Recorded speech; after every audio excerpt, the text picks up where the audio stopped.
a una nueva clase de la materia programación concurrente, donde voy a proceder a compartir la diapositiva en esta clase del 24 de septiembre de 2024 y eh, en una explicación que voy a hacer una introducción explicando temas que tienen que lo que vamos a estar transitando en un mini resumen y después posteriormente voy a comenzar con la explicación propia de la temática que nos toca hoy en día, como pueden ver en la diapositiva. Para concentrarnos, voy a apagar la cámara, focalizándonos únicamente en lo que se está viendo en este momento en la diapositiva. La temática del día de hoy es concurrencias con variables compartidas, de la licenciatura en ciencias, licenciatura en sistemas, perdón, y como recién comentaba, voy a dar comienzo a explicar lo que vamos a ver como parte íntegra de la unidad 3, donde empezamos a visualizar el concepto de lo que es sincronización por variables compartidas, una temática que ya hemos venido tocando en las clases anteriores y que ahora hacemos un foco puntual sobre esta temática. Al final de la clase de hoy se va a dejar material para que puedan los alumnos realizar una tarea, un trabajo práctico que deberán exponer en la próxima clase. Aprovecho, te saludo Martín, buenas tardes. Y, y Hola, bueno, profesor, buenas recién, tardes. buenas tardes. Recién comienzo, así que justo enganchas. Eh, Vamos a explicar el concepto de lo que es la sincronización por variables compartidas. Justamente se refiere a técnicas utilizadas en programación concurrente para coordinar el proceso a recursos compartidos entre múltiples hilos o procesos. El objetivo es evitar condiciones de carrera y garantizar la consistencia de los datos compartidos. Una condición de carrera es una situación indeseable que ocurre cuando un dispositivo o sistema intenta realizar dos o más operaciones al mismo tiempo, pero debido a la naturaleza del dispositivo o sistema, las operaciones deben realizarse en la secuencia adecuada para que se realicen correctamente. Eh, Tenemos lo que es la sincronización de grado fino, donde esta sincronización se refiere a las técnicas de sincronización que permiten un mayor nivel de concurrencia al minimizar, digamos, tiempo durante el cual un hilo bloquea a otros. En contraste con la sincronización de grado grueso, donde todo un proceso o hilo se bloquea. La sincronización de grano fino busca bloquear solo las secciones críticas necesarias. Y cuando hablamos de secciones críticas, buenas tardes, Ariel. Cuando hablamos de secciones críticas, hacemos referencia eh, a, digamos, buenas tardes también, Michel. Buenas tardes. Cuando hablamos de secciones críticas, decimos que son la parte de código de un programa concurrente donde los hilos o procesos pueden acceder a recursos compartidos. Para evitar problemas de concurrencia, solo un hilo debe ejecutarse en una región crítica a la vez. Las propiedades necesarias de la solución son aquellas que deben, soluciones que deben sincronizarse, el cual deben garantizar la exclusión mutua, que solo, es decir, donde solo un proceso puede ejecutar una sección crítica a la vez, y deben evitar, obviamente, el bloqueo mutuo, donde los hilos se quedan atascados esperando indefinidamente. Y esto probablemente recuerden de materias anteriores donde, por ejemplo, el tema de deep loop es una acción indeseada, donde se quedan indefinidamente los procesos esperando que otro proceso libere el recurso o esperando, digamos, en ese ejemplo, cuando intentan cruzar vehículos en una esquina, que se ceden continuamente e indefinidamente el paso y ninguno de los vehículos que están justamente queriendo pasar o cruzar esa calle decide hacerlo. Entonces, y cuando lo deciden, todos a la vez intentan hacerlo y se produce esta acción indeseable. Las soluciones para este tipo de problemas que tienen que ver con la acción crítica se utilizan algunas técnicas. Los spin lock son técnicas de sincronización donde los hilos esperan activamente girando en un en un bucle hasta que pueden adquirir un candado o un bloqueo. Esto evita que se bloqueen, pero puede ser ineficiente si los hilos giran durante mucho tiempo. Algunos algoritmos clásicos para las soluciones, digamos, que den un servicio justo al problema de la sincronización crítica, podemos nombrar el algoritmo de tiebreaker, donde utiliza una variable compartida para determinar el orden de acceso a los hilos. Después tenemos un algoritmo de ticket, donde asigna a cada hilo un número de turno y los hilos esperan su turno. Y por último, el algoritmo de Bakery, similar al algoritmo de ticket, pero utiliza una estructura de datos más compleja para asignar turnos. Eh, También tenemos, dentro de lo que involucra, siempre pensando en lo que es, hola Antonella, buenas tardes. Profe, También, buenas tardes. también en lo que involucra a la implementación de sentencias, perdón, de sentencias arbitrarias como la de Await, podemos decir que la implementación de estas sentencias se refiere a cómo se manejan las esperas en un programa concurrente cuando un hilo debe esperar a que se cumpla cierta condición antes de continuar la ejecución. Esto puede hacerse mediante señales, monitores u otras estructuras de sincronización, donde, por ejemplo, dentro de estas estructuras de sincronización podemos ver la sincronización de barrier, que una barrera de sincronización es un punto de sincronización en un programa concurrente donde los hilos deben esperar hasta que todos los hilos hayan alcanzado ese punto antes de continuar ejecutándose. Un ejemplo que les he comentado anteriormente es cuando se produce una búsqueda en un sitio web, por ejemplo, donde deseamos buscar un vuelo a un determinado lugar, como por ejemplo despegar.com, y que a su vez hacen búsquedas en cada una de las aerolíneas disponibles, y cuando el resultado va arribando, hay una barrera que los demora hasta que la última aerolínea responde, y cuando tiene todos los datos ya reunidos, donde se produce un join justamente, se muestran al usuario final.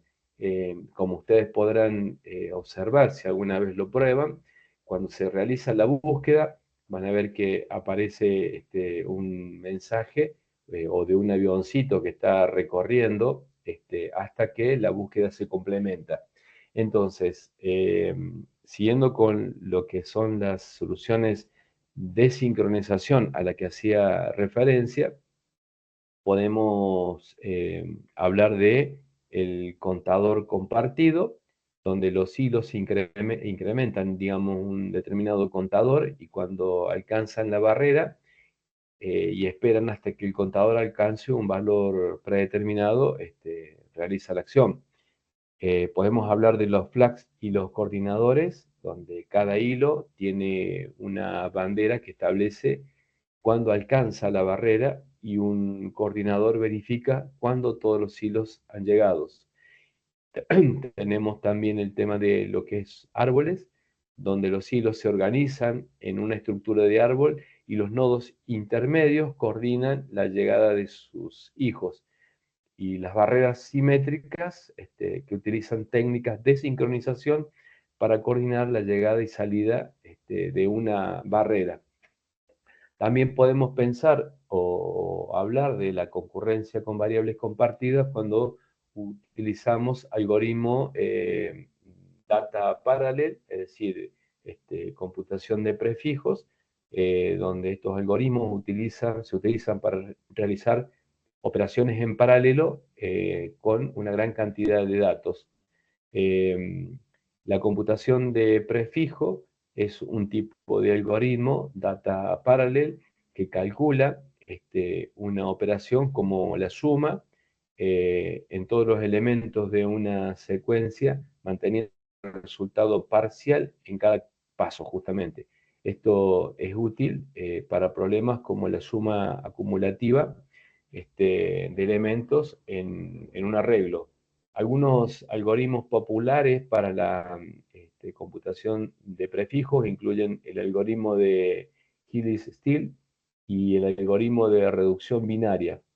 Estos algoritmos se utilizan en aplicaciones como procesamiento de imágenes, simulaciones de cómputo científico, etc. También tenemos la sincronización por semáforos, que es una técnica de sincronización que se utiliza para controlar el acceso a recursos compartidos en lo que es programación concurrente. Se basan en contadores que permiten a los hilos o procesos tomar o liberar recursos de manera controlada. Los efectos de la sincronización por variables compartidas, donde los defectos de la sincronización justamente de estas variables incluyen problemas como las condiciones de carrera, los bloqueos mutuos y la falta de exclusión mutua, lo que puede llevar a resultados incorrectos o bloqueos de un programa concurrente. Y esto es debido a que existe la posibilidad de que si se realizan en un orden distinto al que se esperaba, se puede, digamos, cometer o esperar, digamos, que se cometan un error indeseable porque la entrega o la espera de un resultado y que se obtenga otro en lugar del mismo. Para tener una idea de la sintaxis de los semáforos y la semántica, en la mayoría de las implementaciones, un semáforo es una variable entera que no es negativa y que admite dos operaciones principales, que son wait, también conocida como P, y signal, también conocida como B. Wait decrementa el valor del semáforo y bloquea el hilo si el valor es negativo, mientras que signal incrementa el valor del semáforo y desbloquea hilos si es necesario. Los usos básicos y técnicas de programación que se pueden emplear, los semáforos se utilizan obviamente para controlar la concurrencia en situaciones como la exclusión mutua, la sincronización de los procesos y la gestión de los recursos compartidos. También se utiliza en técnicas comunes que incluyen la implementación de mutex, dando la exclusión mutua y la creación de barreras para la sincronización de múltiples hilos. Los semáforos se pueden utilizar para implementar soluciones tanto en secciones críticas y barreras. Para las secciones críticas, los semáforos se utilizan para garantizar esta exclusión a la sección crítica. Es decir, que si tenemos un acceso mediante los semáforos 0 y 1, podemos pensar en acceder de acuerdo a las condiciones que pongamos, por ejemplo, 0 para entrar, 1 para salir o viceversa, hacer uso de esa región crítica. Y el tema de las barreras, los semáforos se pueden usar para que los hilos esperen hasta que justamente lleguen a este punto de sincronización, como lo mencionaba anteriormente, antes de continuar. Los semáforos binarios pueden ser divididos. es decir, son una extensión de los semáforos regulares que permiten la adquisición y la liberación selectiva de recursos. Pueden tener valores iniciales distintos de 0 y 1, lo que proporciona más flexibilidad en la asignación de los recursos compartidos. Y en la exclusión mutua selectiva, es una técnica que permite que ciertos hilos tengan acceso prioritario a recursos compartidos, mientras que otros esperan en caso de conflicto, como dice la diapositiva. También vamos a ver el tema de las técnicas de Passion de Button, que es una técnica donde un hilo o proceso pasa el control o la responsabilidad a otro hilo o proceso de manera coordinada. Esto se utiliza en situaciones donde un hilo debe esperar que otro complete una tarea antes de continuar. Y también la sincronización por condición general, donde la sincronización por condición general se refiere a la capacidad de un hilo de esperar hasta que se cumpla cierta condición antes de continuar su ejecución. Esto se logra utilizando estructuras de sincronización como la de semáforos o variables de condición. Hola, buenas tardes, Franco. También tenemos o vemos lo que es la alocación de recursos, donde esto que vemos es un algoritmo de planificación de CPU que asigna justamente la CPU al proceso más corto en términos de tiempo de ejecución. En el contexto de, obviamente, de alocación de recursos, este algoritmo se utiliza para asignar recursos a procesos en función de su tiempo estimado de ejecución. Ejemplos clásicos, podemos ver los filósofos y los comensales, problemas donde varios filósofos comparten una mesa con fideos y palillos y deben evitar el bloqueo mutuo mientras están comiendo. Lectores y escritores, un problema donde múltiples hilos intentan leer y escribir en una región de memoria compartida, y los productores y consumidores con buffer limitado, donde el problema, donde productores ponen datos en el buffer y los consumidores los retiran, asegurando que el buffer no se llene o no se vacíe completamente. Sobre esto último, utilizado mucho en el tema del pasaje de mensajes, donde en este pasaje de mensaje, utilizando, por ejemplo, una programación concurrente y distribuida, donde puede verse, digamos, a un sistema único, pero en verdad está distribuido en muchos equipos. Es una sección crítica importante a tener en cuenta para que no se puedan pisar la información y conservarse. En lo que refiere a los lenguajes reales como el POSIX, donde utiliza una API, digamos, de programación para la creación y gestión de hilos en sistemas Unix o Unix-like, donde los semáforos se pueden controlar a través de una concurrencia mediante programas escritos en C, y donde se pueden utilizar las funciones que ustedes pueden ver, el mutex, init, look, unlook, wait, signal, tal como lo comenté recién. Entonces, el tema que nos convoca en este repaso que hicimos anteriormente habla sobre el tema de las variables compartidas, y puntualmente, como lo había comentado en una diapositiva anterior, plantear el hecho de que justamente qué es lo que nos dice esta diapositiva. Y para no hablar solamente yo, digamos, les dejo para que ustedes me puedan explicar qué es lo que puede indicar lo que ustedes están viendo en este momento, teniendo en cuenta lo que hablé de región crítica. ¿Cuál sería la región crítica en primer lugar?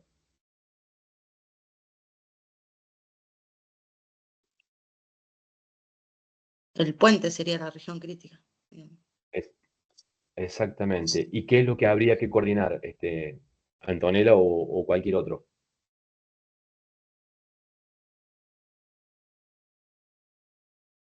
El pase de los micros, digamos, de cuál pasa primero y cuál pasa después. Exactamente. El turno lo sintetiza, digamos, El turno. exactamente. Martín lo acaba de escribir. Bueno, entonces, entendiendo, digamos, cuál es la situación, podemos ver en la siguiente diapositiva el tema de lo que son las barreras a lo que hacía referencia, donde, como podrán ver en la primera imagen, ven los distintos arribos que están llevándose a cabo. Tenemos 4 procesos y que recién cuando en el punto B están todos en la barrera hasta la espera del último que es el C. Cuando arriban, recién tienen la posibilidad de pasar esa barrera. A eso hacía referencia recién cuando comentaba. Dentro de lo que involucra esto que recién comentaba Franco y también Antonella, teniendo en cuenta los puntos que tienen que ver con la sincronización de las variables compartidas, las secciones críticas, la sincronización de barriers, la sincronización por semáforo, la sintaxis y semántica, las técnicas de programación de semáforos, monitores, sintaxis y semántica, y la sincronización de usos y técnicas, y la programación de los hilos, y la programación a través de OpenMP. Entonces, ¿qué es lo que vemos puntualmente? En la sincronización de variables compartidas, justamente se utiliza para evitar los conflictos de datos cuando varios procesos o hilos intentan acceder a una misma variable compartida simultáneamente. En el caso del ejemplo que vemos en la diapositiva, varios quieren compartir ese camino, entonces deberíamos tener esta medida de protección de esta región crítica y donde la sincronización puede lograrse mediante técnicas justamente que como se trabaja con secciones críticas, la sincronización de barrera o la sincronización de semáforo, donde, por ejemplo, podemos tomar como referencia un spooler de directorio donde los procesos quieren imprimir, digamos, en la impresora. Eh, para entender, digamos, o ejemplificarlo más puntualmente en forma visual, vemos que una región crítica es una sección de código que accede a variables compartidas y que y que debe ejecutarse en exclusión mutua.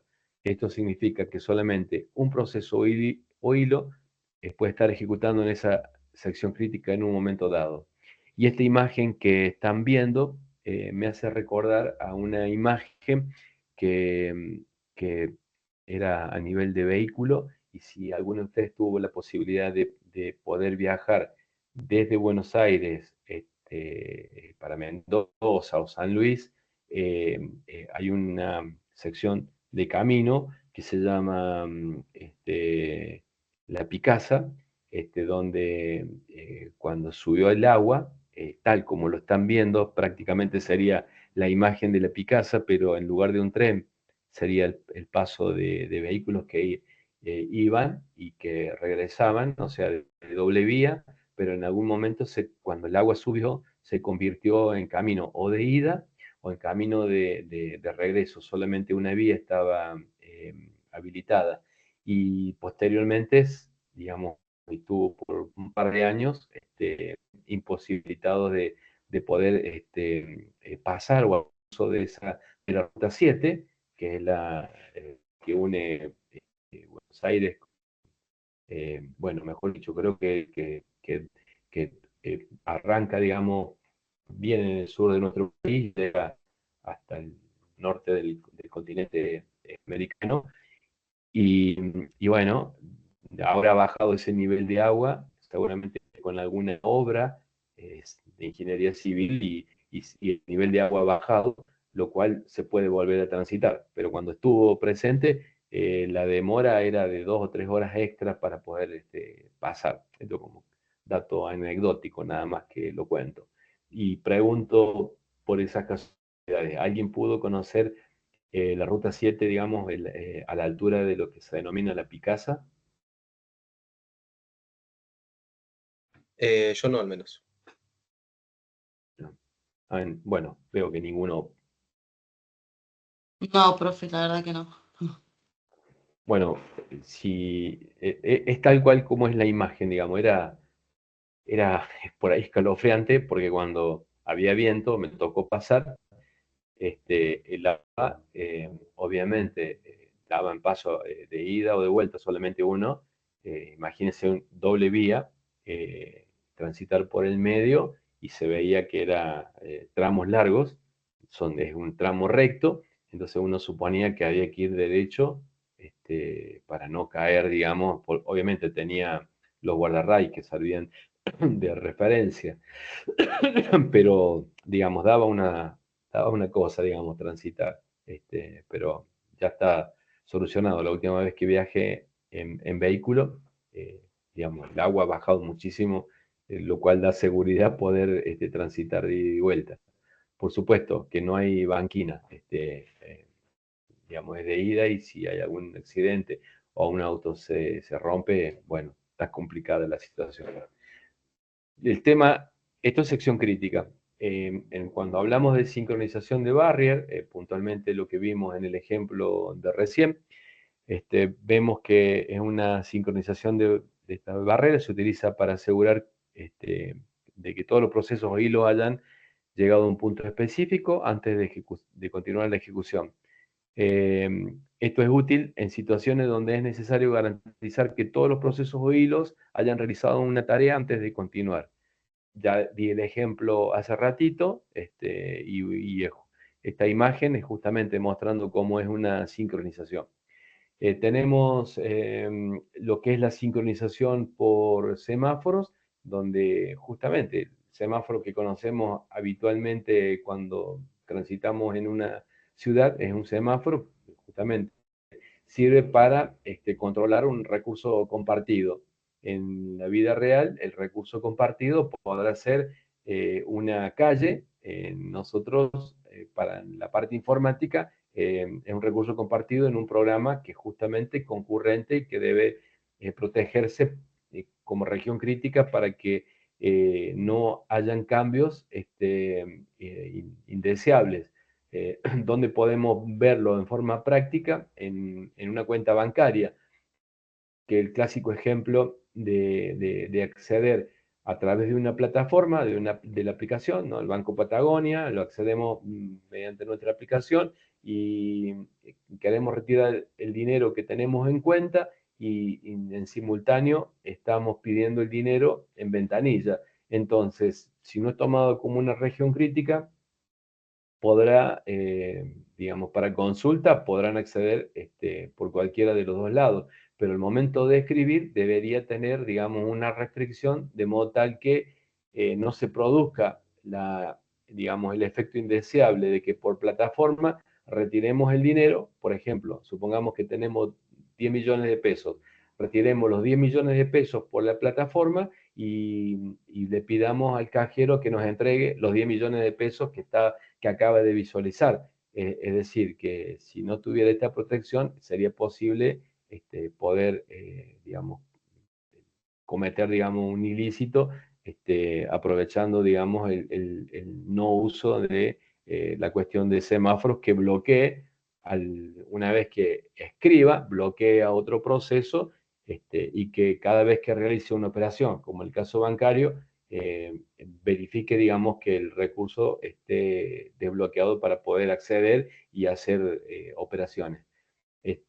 Las técnicas de lo que vamos a ver, como lo que estoy anticipando, las técnicas de programación de semáforo, decimos que se pueden utilizar técnicas de semáforo binarios, semáforos contadores y semáforos de exclusión mutua puntualmente. para tener, digamos, un punto de partida. Vemos una diferencia entre los procesos e hilos, que ya lo habíamos comentado, donde los procesos son programas en ejecución, mientras que los hilos son segmentos de los procesos. Los procesos tardan más tiempo en terminar, son procesos grandes, mientras que los hilos, ser pequeños, terminan en menos tiempo. Los procesos toman más tiempo en ser creados y los hilos toman menos tiempo. Los procesos toman más tiempo hacer el cambio de contexto, el context switch, mientras que en los hilos toma menos tiempo hacer ese cambio. Son menos eficientes los procesos en términos de comunicación, mientras que los hilos son más eficientes en términos de comunicación, entendiendo que los hilos se pueden ejecutar en distintos cores mucho más rápido. Consumen más recursos los procesos, consumen poco en los hilos. Los procesos son aislados, mientras que los hilos pueden compartir memoria. Y cuando decimos compartir memoria, aplicamos, digamos, conceptos que hemos visto anteriormente. Bueno, los procesos tienen su propio PCB, stack y espacio de memoria, mientras que en los hilos tienen el PCB de sus padres, su propio TCB, que lo vamos a ver puntualmente, y el stack y un espacio de memoria compartido, que esto hace más eficientemente, digamos, su ejecución. La programación de hilos y usando OpenMP, donde no vamos a hacer una práctica, solamente como dije en clases anteriores, lo vamos simplemente a mencionar. Cuando hablamos de hilos, puntualmente hacemos referencia a justamente que es una biblioteca de programación que se utiliza en Unix, y OpenMP es una interfaz de programación que permite trabajar con múltiples hilos, compartiendo memoria, donde justamente ambas bibliotecas proporcionan programación concurrente en sistemas multiprocesador, donde podemos ver que se permite trabajar en forma paralela, usando estos conceptos que aplican también para la virtualización. Y bueno, esto es la introducción de lo que vamos a ver. Y para empezar a arrancar, vamos a empezar a hablar de lo que son los procesos.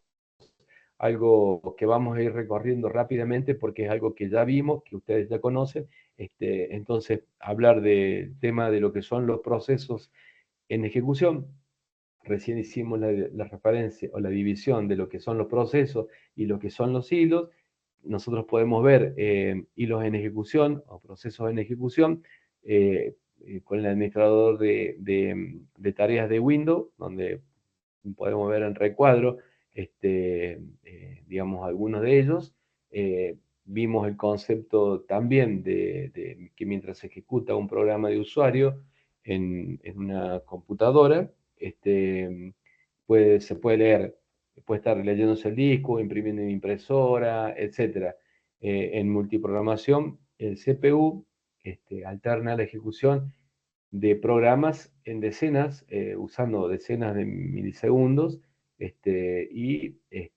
por lo que, digamos, en un segundo puede estar trabajando con varios procesos y simula un cierto grado de paralelismo.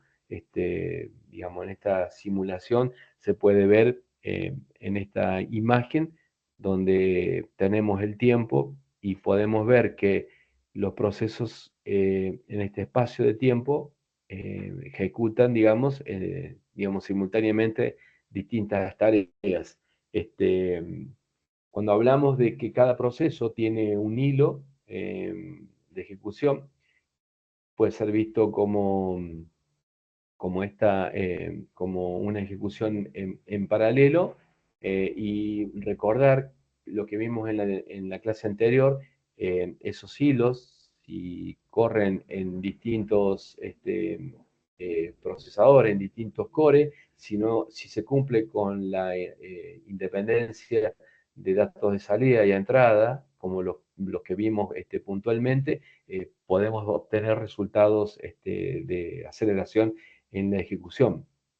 Aquí todo el software ejecutable y el sistema operativo se organizan todos en procesos, donde un proceso es un programa en ejecución, incluyendo el valor de su program counter, los registros y variables, que vamos a ir detallándolo en diversas diapositivas para entender el concepto general y qué es lo que guarda, qué es lo que se guarda en la información. Conceptualmente, cada proceso tiene un hilo de ejecución, que es visto como un CPU virtual, donde el recurso procesador es alternado entre los diferentes procesos que existen en el sistema y da una sensación de lo que recién comentaba como multiprogramación. Hola Lautaro, buenas tardes. Te voy a mutear porque entraste con el micrófono eh, en pleno uso. Bien. Para poder ver esto, que justamente cómo son los procesos, cómo van progresando hasta terminar la ejecución, voy a hacer referencia a, a lo que vimos rápidamente en una explicación anterior, donde tenemos digamos, los estados de ejecutándose, bloqueado y listo. Donde listo se detiene en forma temporal para que se pueda ejecutar otro proceso. El bloqueado no se puede ejecutar debido a la ocurrencia de algún evento externo. Planificar indica que es un proceso que se debe ejecutar y cuánto tiempo es importante poder distribuirlo mediante un determinado espacio que se asigna a través de lo que se conoce con el nombre de quantum. En el caso de ejecutándose bloqueado, el proceso se bloquea cuando se está esperando datos. En el caso de si está ejecutándose y se produce el paso 2, es cuando el planificador o el scheduler elige otro proceso para ejecutar. Esto se lleva a cabo mediante un algoritmo que había hecho una mención anteriormente. El proceso 3, que cuando está listo va a ejecutarse, es decir, que el planificador retoma un proceso que está en espera y cuando está en estado bloqueado va a pasar a listo cuando los datos fueron completados y están disponibles. Es decir, que en forma más ampliada, esta misma imagen de ejecución, bloqueado y listo, lo podemos ver casualmente mirando esto. De nuevo listo, al crearse un proceso, pasa inmediatamente al estado de listo y del estado listo al ejecutado es el estado de listo. El proceso solo espera para que se le asigne un procesador para ejecutarse. Tener en cuenta que pueden existir más de un proceso en el sistema y al liberarse un procesador, el planificador scheduler selecciona el próximo proceso según algún criterio predefinido anteriormente y pasa a ejecutarse. Tenemos el estado de ejecutado listo en forma más detallada. Ante una interrupción que se genere, el proceso puede perder el recurso procesador y pasar al estado listo, donde el planificador será el encargado de seleccionar el próximo proceso a ejecutarse. Teniendo en cuenta que el pedido se puede demorar. Ejemplo, se genera un pedido de entrada-salida, como dice la diapositiva, y además, si está en un sistema de multiprogramación, el proceso es puesto en una cola de espera hasta que se complete su pedido y de esta forma se logra utilizar en forma más efectiva el procesador. Y cuando obtenemos desbloqueado a listo, una vez que ocurre el evento que el proceso estaba esperando en la cola de espera, el proceso es puesto nuevamente en la cola de procesos listos, y cuando pasamos de ejecutado a terminado es cuando el proceso se ejecuta sus últimas instrucciones al estar terminado. El sistema libera las instrucciones que representan todo el proceso, y para poder ver esto en un conjunto, cómo puede estar interactuando, acá tenemos cómo se va moviendo de uno a otro, teniendo en cuenta que de un estado a otro, cuando se produce, digamos, esto que recién comentaba, del estar bloqueado, aparecen estrategias como interrupciones, acceso directos a memoria, todo lo que seguramente han visto en la materia, digamos, correlativa a esta materia. Pero para asegurarme, les consulto. ¿Les resulta conocido esto que estoy mencionando, ¿no? De acceso directo a memoria. ¿Sí, Michelle? Sí, ya algo ya vimos. Perfecto, bien, bien. Es como para que se ubiquen en contexto. Gracias, Martín, también por la colaboración. Entonces, cuando sucede esto, digamos, de tener que elegir, hablamos de lo que es el scheduler, es decir, el planificador es quien decide qué proceso ejecuta y lo realiza, obviamente, mediante este algoritmo llamado de planificación, que debe cumplir ciertos requisitos. Debe generar una equidad, es decir, garantizar que cada proceso obtiene una porción justa del CPU, debe mantener lo que es la eficiencia, mantener que esté en lo posible 100% ocupado, que los tiempos de respuesta sean bastante acorde, es decir, para que se mantenga siempre activo, maximizar lo que es el rendimiento de tareas que se pueden llevar en tiempo, y esto también puede generar, digamos, la necesidad de asignarle prioridades, es decir, que a cada proceso asignarle una prioridad que le permite la ejecución al trabajo para que tenga mayor prioridad, donde las prioridades pueden ser externas, es decir, definidas por el usuario, pueden ser internas, determinadas por el sistema, y también pueden clasificarse en lo que son estáticas, es decir, cuando los procesos mantienen su prioridad constante durante la existencia del sistema, y también pueden ser dinámicas cuando las propiedades sufren determinados cambios. Para, para ver algunos tipos de algoritmos, decimos o mencionamos lo que son FIFO, First Input, First Output. Aquí los procesos son atendidos en el orden en que fueron entrando en la lista ready, es decir, en la lista de estado listo, y el proceso tiene asignado el CPU hasta que termina la ejecución.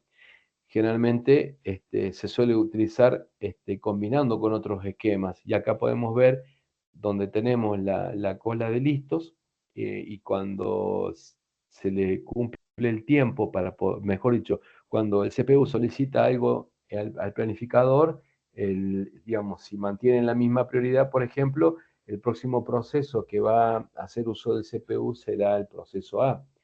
Tenemos lo que son las listas de tipo round robin, donde cada proceso tiene asignado un intervalo de tiempo de ejecución llamado quantum, cuya longitud obviamente es poder darle un valor acorde.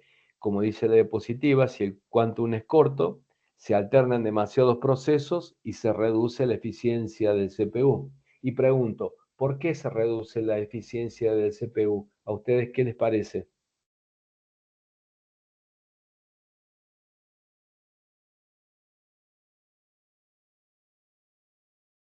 Y por todas las operaciones que implica el cambio de contexto y guardar y ir a buscar a memoria. Si tiene que switchear Es, muchas veces, tiene que repetir muchas veces esas operaciones. Exactamente, Martín. Y el costo de estar moviendo toda la información realmente es pesado. Y vamos a ver justamente cuál es la información que mueve, pero es correcto lo que decís.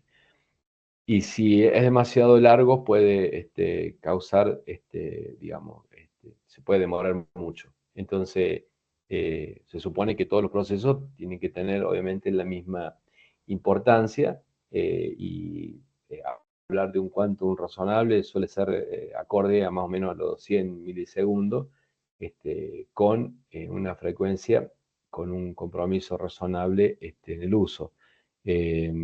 En esto que involucra lo que es round robin, no lo voy a explicar porque seguramente ya lo conocen, y solamente a efectos de poder ilustrar en la imagen de que, digamos, el proceso que se estaba ejecutando, que en este caso el proceso activo era B, perdón, y el siguiente era D. Si no terminó el proceso B, pasa al final de la cola, bueno, y así sucesivamente hasta que van terminando las tareas. En lo que se refiere a los con prioridad, podemos ver que se asignan a los, digamos, se ejecuta con una determinada prioridad, digamos, si tenemos varias colas, pueden trabajarse, digamos, bajo, como lo que podemos ver, eh, anticipadamente, qué es lo que son las colas múltiples, donde podemos ver que tenemos round robin, el trabajo más corto, sigue round robin, bueno, etcétera, ¿no? Entonces, a medida que podemos pensar que va bajando de distintas colas, va aumentando, por ejemplo, el quantum para ser tratados. Cuando hablamos justamente de lo que son las múltiples colas, vemos que, como dice la diapositiva, la alternancia entre los procesos implica el envío del proceso activo al disco y la lectura del disco a un nuevo proceso, lo que enlentece, como vos recién lo mencionabas, a través del cambio de contexto, el trabajo, por lo que era tal vez mejor usar de una vez procesos con un quantum grande, con limitaciones de CPU, para darle pequeños quantum con frecuencia y reducir tal vez el intercambio. Entonces, la solución es establecer clases de prioridades donde los procesos de la clase de mayor prioridad se ejecuten en un quantum, y cuando un proceso consumiera todos los quantum asignados a él, se les mueve a la clase siguiente, y bueno, y así sucesivamente. Si un proceso entra a una red de cola, al finalizar la primera, baja a la segunda, se desplaza, digamos, al siguiente nivel, aumenta puede ser tratado mediante un mayor quantum, y en el último nivel, por ejemplo, puede estar haciendo o cumpliendo, digamos, una cola round robin hasta completar, digamos, sus procesos. Cuando hablamos del proceso más corto, digamos, decimos que es un algoritmo para tareas por lote, en los cuales los tiempos de ejecución los conocemos de antemano. Es un algoritmo de planificación no apropiada, que al conocer a priori los tiempos de ejecución en los procesos, permite tener un ordenamiento acorde a la duración. Se basan en los ciclos de vida de los procesos, en los cuales transcurren los ciclos de CPU, tanto de entrada como salida, y el proceso en el CPU es desalojado si llega a una cola con un proceso de duración más corta. El riesgo que se corre aquí es el bloqueo de los procesos de larga duración, y en caso de empate, obviamente aplica FIFO, como en casi toda la mayoría de los casos. Para entender, digamos, conceptualmente cómo trabaja este algoritmo, podemos suponer que si tenemos en ejecución en este orden los procesos A, que tarda 8 minutos, el B12, el C16 y el D20, podemos ver que, como en el dibujo que muestra, marcado como A, la sumatoria de 8 más 12, 16, 20 dividido 4 da un promedio de 14 minutos. Pero ahora, si los ordenamos por el trabajo más corto, podemos agrupar, por ejemplo, los 4 primeros, B, C y D, Y al final el A, cómo va a quedar la duración. Si vemos la ejecución de B, que empieza a los 4 minutos, digamos C, 8, D, 12 y A, 4, y hacemos la suma y la división por 4, nos da un promedio de 11 minutos, lo cual es mucho más bajo que el de 14. Entonces nos da la idea de que tener y conocer de antemano el tiempo de ejecución nos va a permitir ser más eficiente utilizando este tipo de algoritmo. En lo que se refiere a la aplicación, digamos, de las técnicas de 2 niveles, requiere obviamente la planificación de la existencia de uno de alto nivel que trabaje con los procesos que se encuentran en la memoria principal y uno de bajo nivel que trabaje con aquellos procesos que se encuentran en la memoria virtual. La memoria virtual es un espacio, bueno, como todos sabemos, del disco duro, donde el sistema operativo lo utiliza generalmente como una expansión de memoria RAM. ¿Y cómo funciona? En 2 niveles. Básicamente se carga en la memoria principal cierto subconjunto de procesos ejecutables, el planificador se restringe a ellos durante cierto tiempo y periódicamente se llama el planificador de nivel superior para ejecutar las siguientes tareas. Eliminar de la memoria los procesos que hayan permanecido en ella el tiempo suficiente y no hayan completado su tarea, y cargar a memoria los procesos que hayan estado en disco demasiado tiempo.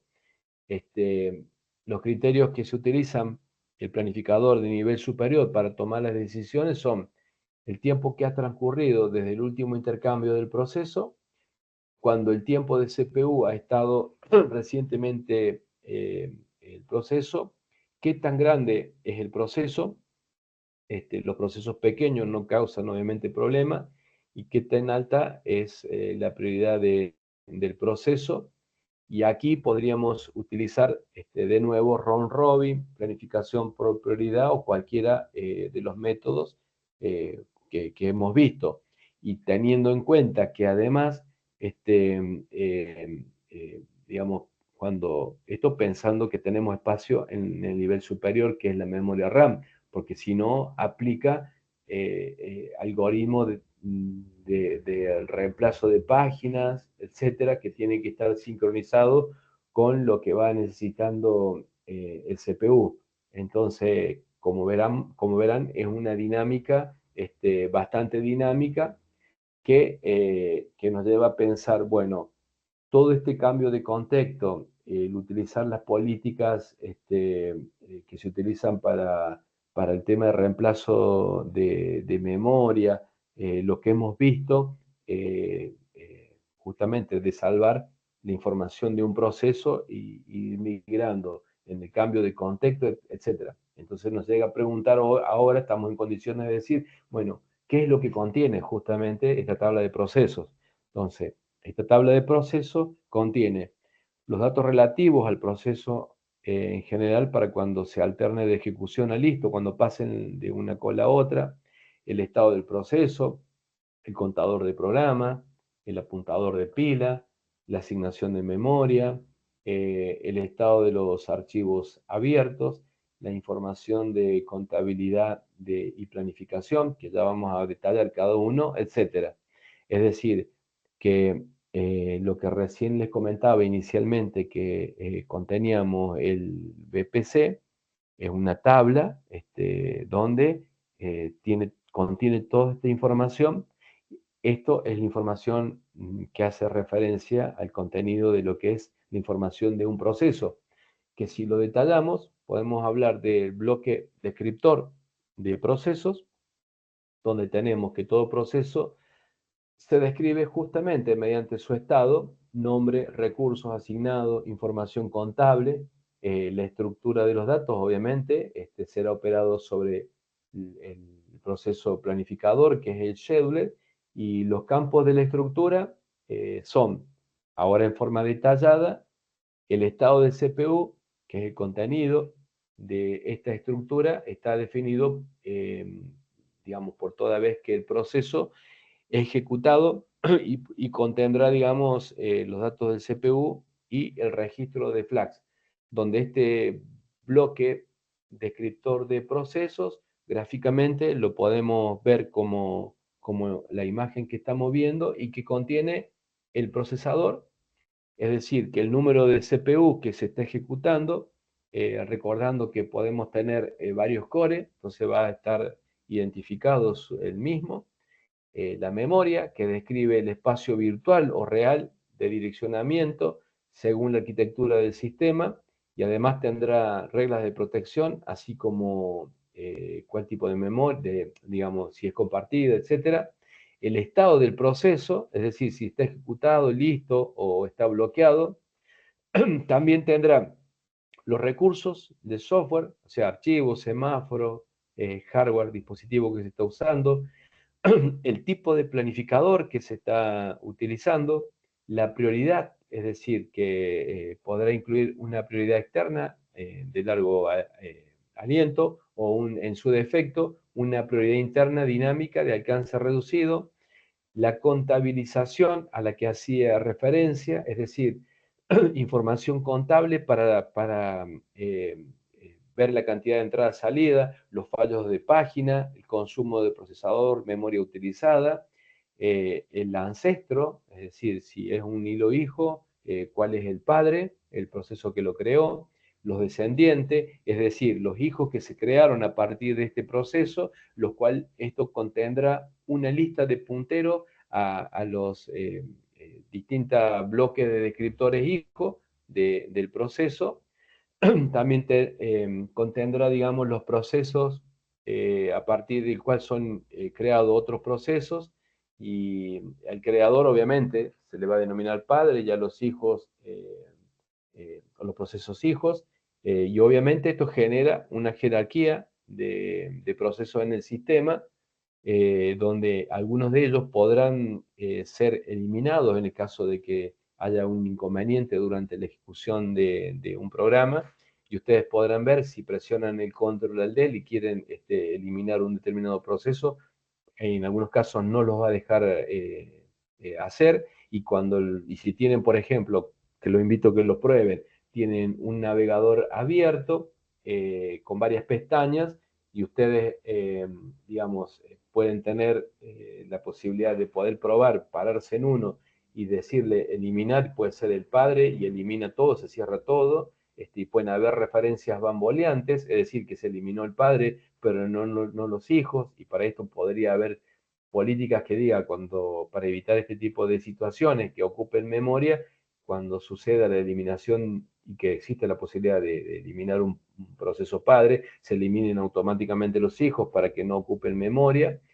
Son varias de las consideraciones que uno tiene al momento de que se diseña justamente el sistema operativo, y estas situaciones deben ser tenidas en cuenta, que obviamente para nosotros cuando desarrollamos nuestro sistema, y esto por más que se lleve a cabo en cada uno de los hilos, no es totalmente transparente, pero es necesario conocer qué es lo que está sucediendo en cada situación, que justamente el de ejecutar, bloquearse, y el estar en estado listo o terminado, es algo que se lleva a cabo por cada uno de los hilos o procesos que se estén ejecutando.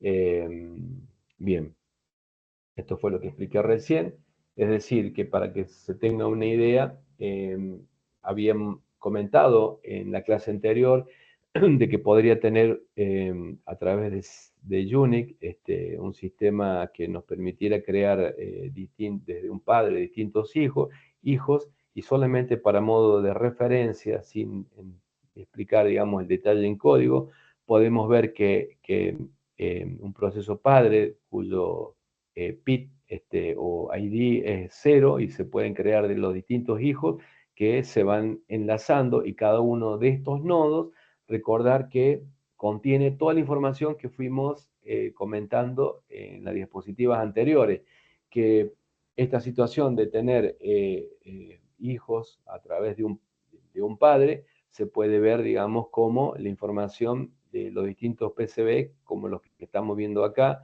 y que están enlazados a través de distintos links que nos permite justamente lo que llevar a cabo los cambios de contexto y sin que, digamos, se pierda la ejecución.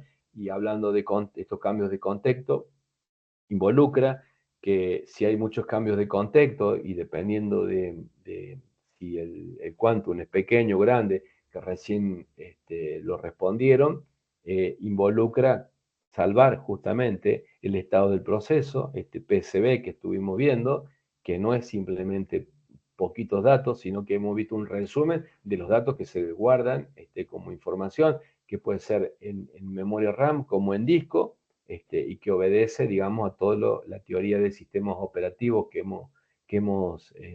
han visto, digamos, anteriormente en otras materias, y obviamente el cambio de contexto genera, digamos, una demora especial, y esta demora se ve acelerado en la ejecución cuando mejoramos, digamos, que en lugar de usar un disco de estado mecánico, usamos un disco de estado sólido como los SSD que se ven hoy en día.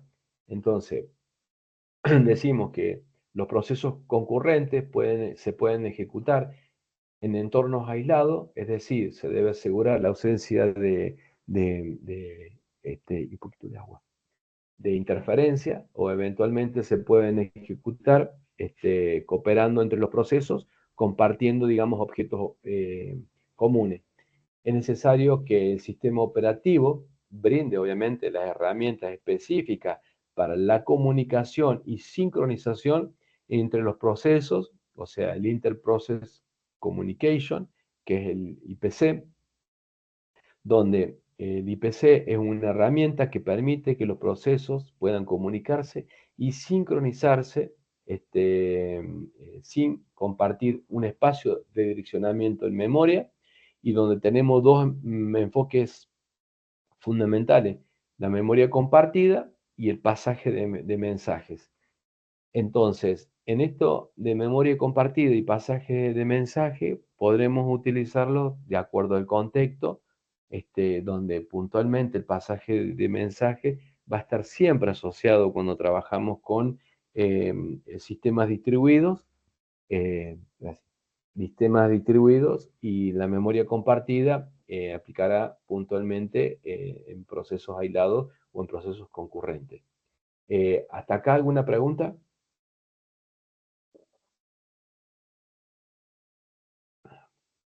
De paso me sirve para tomar un poco de agua.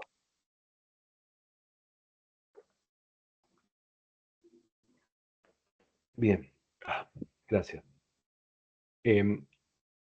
Acá podemos ver una estructura sin utilizar ningún tipo de interrupciones dentro del contexto de lo que vemos de lo que es el IPC, donde tenemos la ejecución de un proceso. Del lado izquierdo, el proceso A espera al B, empieza a ejecutarse, y hasta que el proceso B no lo recibe, no continúa, o en su defecto, la figura de la derecha, el proceso A envía digamos, una petición, y el proceso B lo recibe, y se queda en espera hasta que completar para poder continuar. Se pueden dar situaciones de competencia, donde en la próxima diapositiva podemos ver que los procesos que cooperan para resolver tareas tienen que competir por los recursos, y a esto es lo que llamamos justamente las condiciones de competencia, y donde estas condiciones de competencia son situaciones que deben ser manejadas con eh, eh, secciones críticas. Entonces,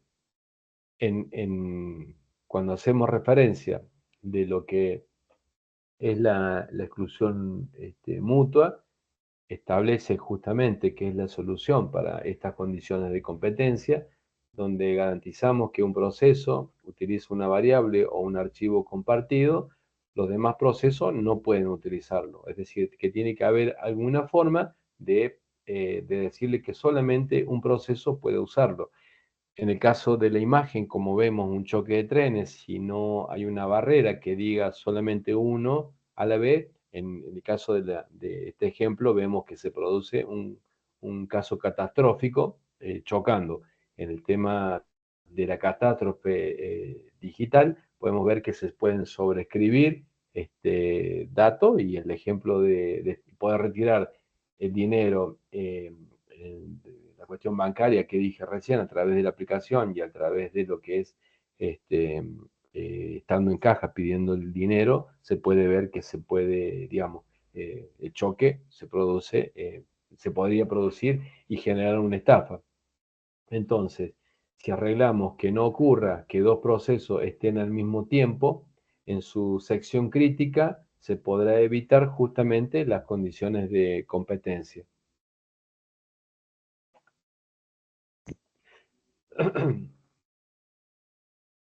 La exclusión mutua es una solución para la competencia y donde establece condiciones. Esas condiciones dice que dos procesos no deben encontrarse al mismo tiempo dentro de sus secciones críticas. No se debe hacer una hipótesis sobre la velocidad o el número de CPU, es decir, tiene que cumplir lo que recién mencionaba.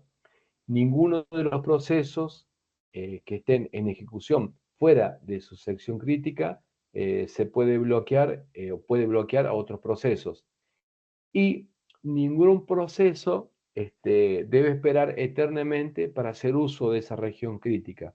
Estas cuatro condiciones son las condiciones que básicamente, más allá de que hay que saber, porque son las condiciones que establecen, digamos, o garantizan evitar las condiciones de competencia, lo podemos ver gráficamente en esta imagen donde un proceso A entra a su región crítica, el proceso B que quiere hacer uso se verá bloqueado y quedará interrumpido hasta que se libere. Una vez que se libera, es decir, que A sale de la región crítica, B recién podrá entrar a la misma y podrá terminar, digamos, sin ningún problema. Esto obviamente consume tiempo, pero garantiza, digamos, que solamente un proceso puede estar en ejecución. A continuación vamos a ver las distintas formas en la que región crítica puede estar eh, eh, o cómo ser tratada. Y para poder ver y encaminarnos, digamos, en estas distintas temáticas, propongo hacer un pequeño recreo de unos hasta las y media, en 7 minutos, 10 minutos a lo sumo, y continuamos, ¿les parece? Bueno, profe. Ok, profe. Buenísimo.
Bueno, vamos a ir retomando.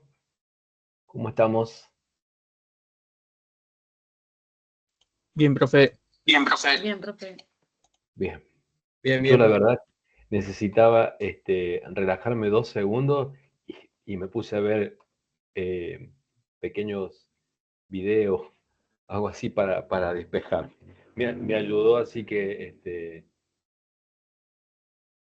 ahora déjenme en que...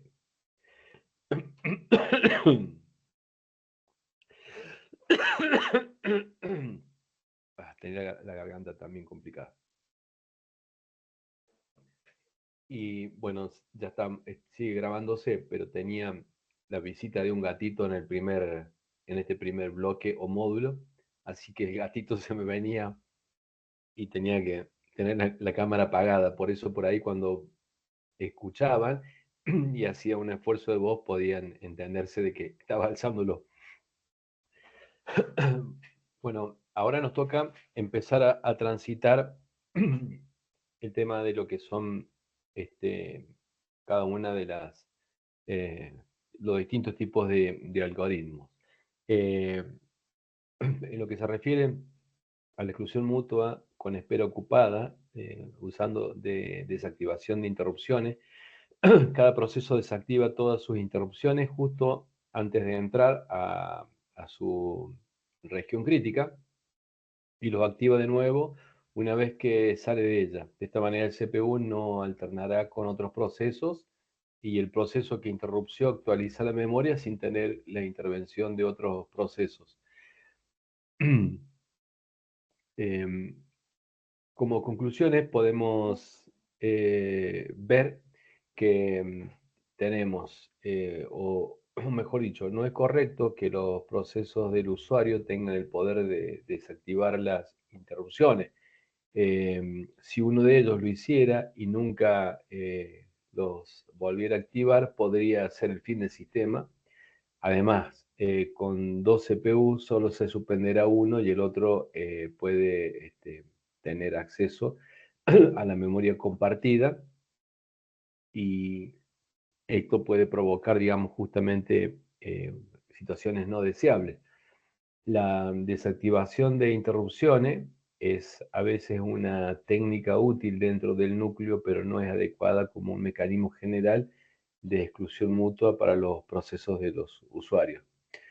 La exclusión mutua de variables de cerradura, como podrán ver, si un proceso desea entrar a una región crítica, se hace una prueba de cerradura sobre la variable compartida.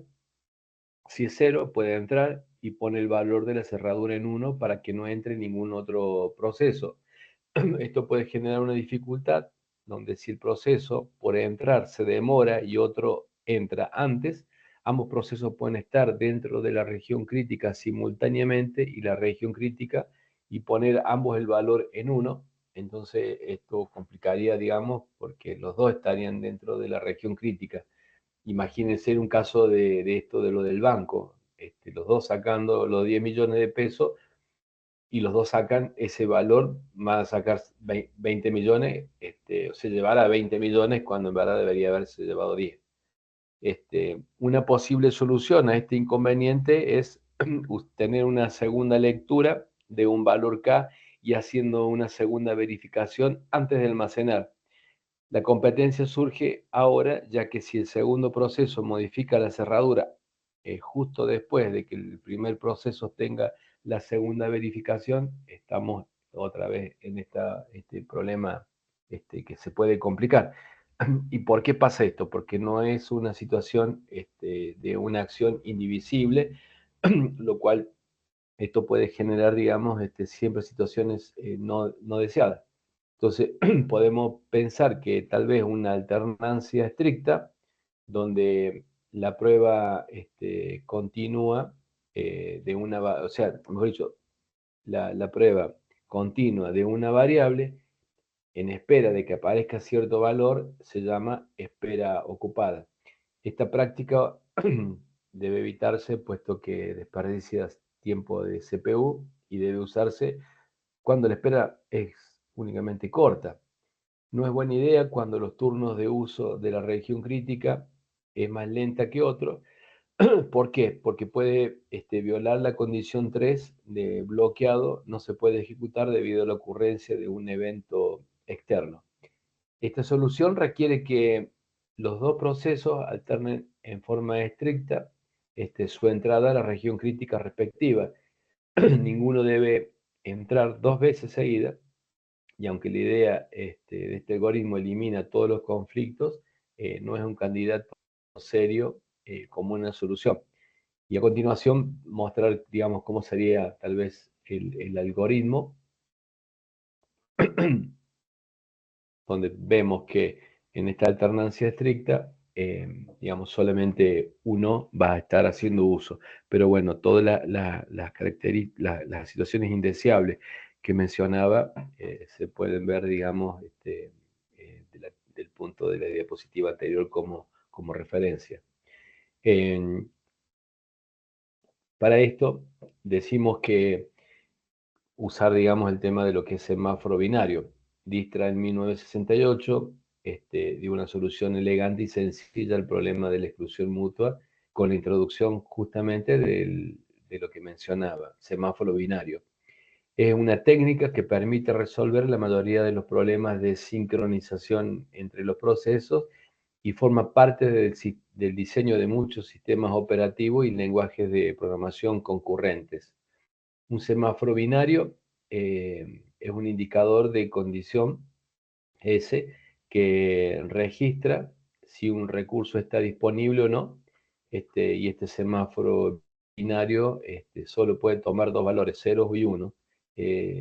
Si para un semáforo binario podemos pensar que si S es igual a 1, entonces el recurso va a estar disponible y la tarea se puede utilizar. En cambio, si es 0, el recurso no está disponible y por lo tanto el proceso debe esperar. Digamos, muy sencillo el uso. Los semáforos solo permiten 3 operaciones sobre ellos: espera, la señal e inicializar. En un pseudo lenguaje más entendible, como lo que muestra, digamos, la diapositiva, la operación P suele denominarse wait o espera, y la operación B de signal o señal, y la operación B es denominada a veces subir, es decir, incrementar el valor en 1, el up, y la operación P también se conoce como la posibilidad de descontar, down, y también las llamadas signal y wait, donde son operaciones indivisibles y no se pueden interrumpir, es decir, no se pueden inclusive ejecutar ambas a la vez. Esto da justamente una situación deseable de que no se produzcan, digamos, ninguna interferencia, como el caso de lo que hablábamos recién a través de una única cerradura, porque en el proceso que iba a ocupar, digamos, una región crítica, supongamos que se ejecutara por un core, y mientras que en otro core fuera más rápido, entonces podría estar ocupando la región, y cuando entró también el primero, poner la cerradura, y ahí donde vimos el ejemplo que se resuelve, digamos, mediante esto, lo que se conoce con operaciones indivisibles. Y obviamente esto, en lo que hablábamos de 0 y 1, podemos pensar que si tenemos n recursos, el semáforo lo podemos tal vez inicializar en n. Entonces, a medida que se va usando un recurso, digamos, ir decrementándolo, y a medida que se va desocupando, incrementándolo, ¿no? Estos son, digamos, dentro de los usos que podemos llegar a darle para el caso digamos, del uso del semáforo. Como podrán ver, digamos, un simple ejemplo para poder implementarlo. A nivel de pedacito de código, lo podemos ver de esta manera, ejecutándolo en distintos hilos.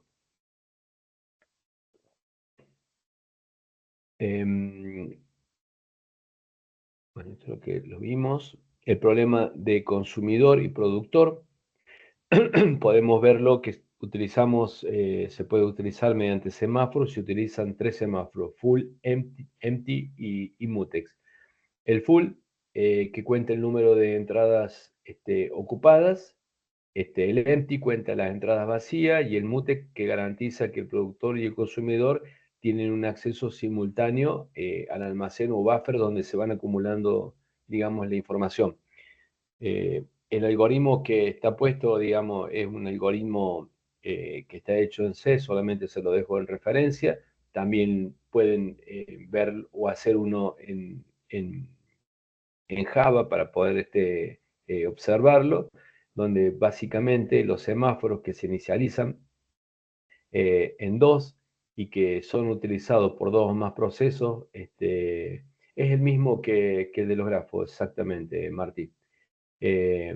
Donde puntualmente lo que muestra este algoritmo, digamos, mirándolo desde la óptica de Full, Empty y Mutex, donde la idea es que en esta búsqueda de soluciones, ustedes al final, como les comentaba inicialmente, expongan mediante la exposición de el trozo de código correspondiente. Pueden explicar en la siguiente clase, pueden hacerlo, digamos, mediante un video. Ya lo voy a explicar bien la consigna para que puedan entender, y se los voy a dejar, digamos, en una diapositiva escrito, digamos, la tarea.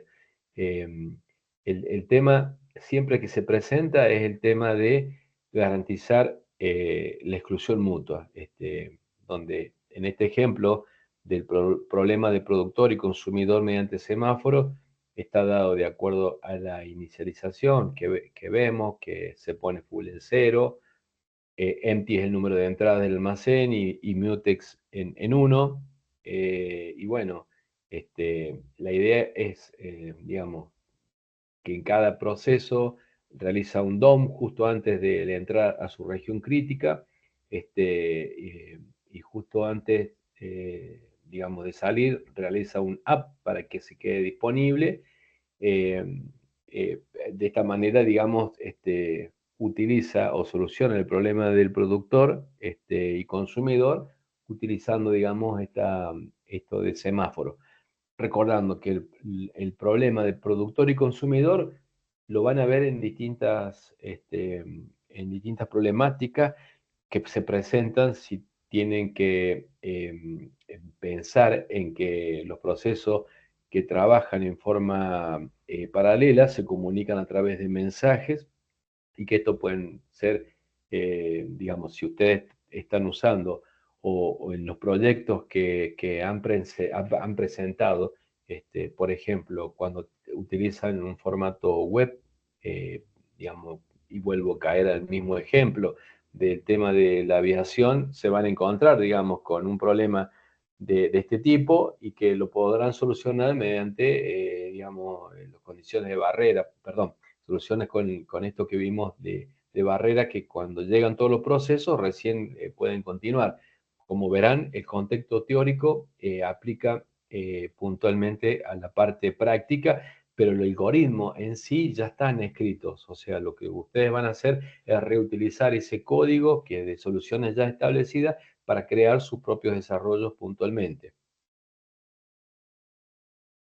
Esto no lo vamos a ver directamente, lo voy a dejar de lado.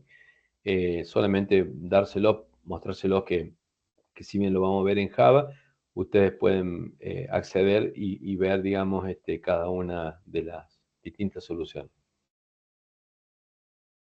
Lo que vimos puntualmente son condiciones de competencia, regiones críticas, la exclusión mutua, digamos, las distintas alternativas, lo dormir y despertar, los semáforos, mutex, monitores, el pasaje de transmisión de mensaje, y hacer una pasada rápida en varias diapositivas, donde justamente el tema relacionado con la congestión de procesos e hilos, nos interesa saber que en la multiprogramación, la gestión de múltiples procesos dentro de un sistema monoprocesador, el multiprocesamiento, que es la misma, pero la gestión de múltiples proceso, pero dentro digamos, de un multiprocesador. Tenemos procesamientos distribuidos, que ejecutan múltiples sistemas de cómputo en forma distribuida, recordando que en cada uno de estos puntos se fueron abriendo en hilos, digamos, en hilos no computacionales, sino en hilos teóricos, donde vimos en el tema de distribuido, recién lo ejemplificaba, el uso del pasaje de mensaje, y qué pasa cuando tenemos pasaje de mensaje, aplicar la teoría respectiva. Podemos ver que la concurrencia se pueden dar en tres contextos diferentes, en múltiples aplicaciones, en aplicaciones estructuradas y en estructuras del sistema operativo. Como un repaso en general, lo paso de largo. Y dependiendo de la función que cumple el semáforo, podemos diferenciar tres tipos. El semáforo de exclusión mutua, el contador se pone en 1 y permite que haya un único proceso dentro de su región crítica y sale, se queda en 0, que vimos el algoritmo que digamos que no fue necesario analizar, que podemos tener un semáforo contador, digamos, si tenemos digamos, inicializar en n y que se vaya decrementando, el semáforo en espera, que vimos white signal, cuando hablamos del contador de eventos, es justamente el problema de productor-consumidor mediante los semáforos a través de contador de eventos. Y bueno, para ampliar, ustedes lo van a ver en la teoría, define tres operaciones sobre el contador de eventos. Read regresa el valor actual de ese contador. Await, que espera que, digamos, espera de en que se entregue, que tenga el valor B, que tenga un estado B o mayor. En el caso del problema de lo que es consumidor, el productor y consumidor, no es necesario usar puntualmente read, y los contadores de eventos siempre aumentan y no disminuyen. Cuando se utilizan, por ejemplo, dos contadores de eventos, podemos ver el uso de in y out. Bueno, considerando que el in es mayor que out, en el caso de usar un menor tamaño de buffer, y tener el cuidado, digamos, del uso de estos contadores para el uso del productor y consumidor, cuáles son las, digamos, características que tenemos que tener de no poder consumir ninguna información si no se ha producido, es decir, cuando no tenemos nada, y empezar a consumir cuando es mayor que 1 el estado, hasta que quede vaciado o dejar de producir si se ha llenado ese buffer. Esto genera ventajas e inconvenientes, donde la principal ventaja en el tema de los semáforos frente a los cerrojos que vimos inicialmente es que pueden sincronizar dos o más procesos de manera que no se desperdician recursos del CPU, y donde se realizan comprobaciones continuas de la condición de competencia para poder regresar el proceso, y esto genera inconvenientes asociados justamente a esos semáforos, donde tienden, si se deja a nivel de programador, se pueden usar incorrectamente, producir, digamos, interbloqueos, digamos, que ponen en peligro el uso del deal look, y digamos, saber que no existe, digamos, nada que se obligue a poder utilizarlo, y donde los compiladores no ofrecen ningún mecanismo de comprobación sobre el uso correcto de semáforos. Tenemos que, digamos, usar, digamos, darnos cuenta, digamos, dónde poder aplicarlos. Son independientes del recurso que se comparten o al que se asocian.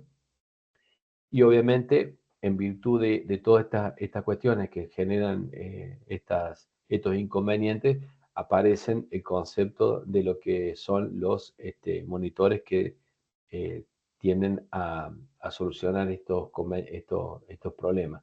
Cuando usamos monitores, el número de recursos controlados por cada semáforo, podemos decir que hay dos tipos, el de granularidad fina y el de granularidad gruesa.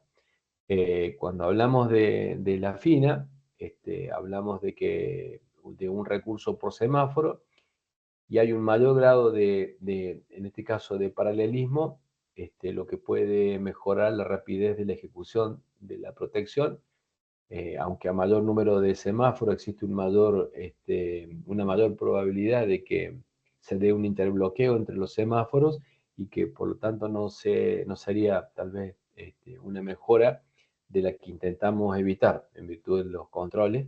Y lo que es granularidad gruesa, un semáforo para todos los recursos. Caso totalmente inverso justamente el anterior, donde ahora tener un semáforo no se traduce en un interbloqueo entre ellos, y aunque el tiempo de ejecución son excesivamente largos porque está controlado por un único semáforo. La idea desarrollada justamente en los años 70 por Bryce Hansen y Huar, denotaron, digamos, que los problemas con respecto al uso de semáforos, que son difíciles de usar, el compilador no asiste al programador cuando trabajamos con programas concurrentes, digamos, son independientes el recurso que se utiliza, no estamos obligados, y el lenguaje y los monitores tienden a integrarse en los lenguajes de programación. Un archivo que habla sobre y explica, digamos, como referencias que le dejo acá en la diapositiva. Y básicamente un monitor es una estructura del lenguaje cuyas características podemos decir que trabaja con datos privados, ofrece una serie de métodos públicos para acceder a los datos. En cada momento solo puede haber un solo proceso activo en algún monitor. Es decir, esto es equivalente a decir que el recurso que queremos compartir se declara como un monitor y sabemos que el monitor tiene todas las características anteriores, permite organizar los procesos en espera mediante variables de condición, es decir, un listado de procesos que inicialmente se encuentra vacía, y podemos trabajar con las primitivas white, donde añade el proceso P invocante a C y el proceso P bloquea. Y signal, por ejemplo, C selecciona a uno de los procesos C y lo pone en estado de preparado. Entonces, de esta manera, digamos, trabaja mucho más eficientemente y podemos ya definir lo que es el monitor, donde tienen propiedades útiles que permiten la exclusión mutua, y donde dice, como muestra la diapositiva, solo uno de los procesos puede estar activos en un monitor en cada momento. Los monitores son una construcción de un lenguaje de programación, es decir, que lo podemos usar y sabemos que nos garantiza esa exclusión, que se puede controlar las llamadas a los procedimientos del monitor en forma indistinta a las llamadas como si fuera un procedimiento, y donde, para ver una especie de un ejemplo, digamos, podemos ver cuando un proceso llama a un procedimiento monitor, las primeras instrucciones de verificarán si hay un proceso activo dentro de un monitor. En este ejemplo, digamos, sencillo, está completamente resumido, pero lo que hace justamente la invocación es lo que recién comentaba. Podemos también pensar y ver que en lo que hablábamos respecto al tema de lo que son los procesos de intercomunicación, mejor dicho, el IPC, que es los procesos de comunicación entre procesos, pueden haber algunos problemas. Los problemas puntualmente donde este método de comunicación entre los procesos utiliza obviamente dos primitivas, el send y el receive, que son llamadas al sistema, donde podemos ver que send tenemos una destinación y Y como segundo parámetro, la dirección base del mensaje, donde envía un mensaje a un destino dado, y un receive es lo mismo. Ponemos el origen y el mensaje, y recibo un mensaje desde cierto origen. Si no hay, puede bloquearse el receptor, y donde los procesos pueden comunicarse entre sí a través de compartir espacios de memoria, ya sea variables compartidas o buffer, o a través de herramientas provistas por las rutinas de IPC, donde la IPC provee un mecanismo que permite a los procesos comunicarse y sincronizarse entre sí. Normalmente son a través de la identificación, como en este caso el proceso la máquina, o proceso máquina y dominio. Es decir, que en un caso que tengamos que desarrollar un sistema donde además de trabajar concurrentemente tengamos que velar el tema del paralelismo, y que se comparta sin importar en dónde esté ubicado ese equipo, el hecho de usar este send, destino, poner hacia dónde va a ir el mensaje. Ese mensaje va a ser el mismo mensaje que el de receive, y el estar puesto como monitor, sabemos que nos va a garantizar, digamos, todo lo que tiene que ver con la condición crítica, perdón, las condiciones de competencia van a ser resueltas mediante la región crítica, que es utilizada y manejada a través de un monitor. Eh, eh, bueno, acá un ejemplo de un algoritmo de utilizando estas primitivas, donde no lo voy a explicar, solamente voy a dejar lecturas recomendadas, que son estas lecturas que pueden ver acá, que les va a servir de refuerzos para poder, digamos, ver la parte teórica y entender, digamos, o ampliar lo que hemos visto, y puntualmente ahora dejarles un trabajo grupal. En este caso, digamos, tenemos 2, 4, 6, bueno, lo sumo 2 por grupo, donde la idea es que puedan tomar los algoritmos que están viendo, eh, y poder trabajar sobre los problemas de filósofo, barbero, productor y consumidor. Pueden tomar código que ya está el código hecho están en internet, lo pueden sacar de una inteligencia artificial, cualquiera sea de ellos, y la idea es que lo puedan explicar el funcionamiento. Puntualmente me va a permitir evaluar cuando ustedes expongan, digamos, toda la explicación teórica de lo que hemos visto, digamos, lo van a poder profundizar cuando expliquen alguno de estos algoritmos, que básicamente utiliza la parte, digamos, teórica, digamos, toma una teórica en particular de lo que hemos visto. Entonces, explicar el algoritmo es lo mismo que explicar toda la teoría que he dado ahora, pero nada más que aplicada con un ejemplo puntual digamos, que pueden obtenerlo de la web. Entonces, como tarea se pueden unir hasta 2 personas para armar un grupo, y la explicación la dan la clase que viene, tomando como referencia algún algoritmo de los que están. La idea es que puedan tomar, digamos, uno cada uno, no el mismo todo ni el mismo dos, sino pónganse de acuerdo ustedes y puedan explicar esto que está acá. No sé si se entiende la consigna. Sí, sí. Más o menos. Elegimos uno de esos algoritmos ¿Algoritmo? y exponemos sobre el algoritmo. Exactamente. Ah, ok. Es bastante sencillo, y con eso, digamos, entre medio van a haber preguntas que les puedo llegar a hacer, pero tiene que ver justamente con la síntesis, digamos. Cuando expliquen el algoritmo, van a terminar de entender en forma práctica todo lo que hemos visto, donde lo que hemos visto puntualmente también hace referencia a lo que cuando hablamos de la exclusión mutua, de la espera, del cambio que se produce, digamos, cuando entra la región crítica, se produce también un cambio de contexto, y ese cambio de contexto vimos que arrastra todo un bloque de información que bueno, lo relacionan con lo que si lo pueden relacionar con lo que vieron de la materia de sistemas operativos, habrán entendido en su totalidad cómo funciona en verdad y el proceso, cómo se lleva a cabo internamente, que es la parte más rica, digamos, de todo esto. En eso consiste la tarea. ¿Alguna pregunta? ¿Cuándo sería la presentación?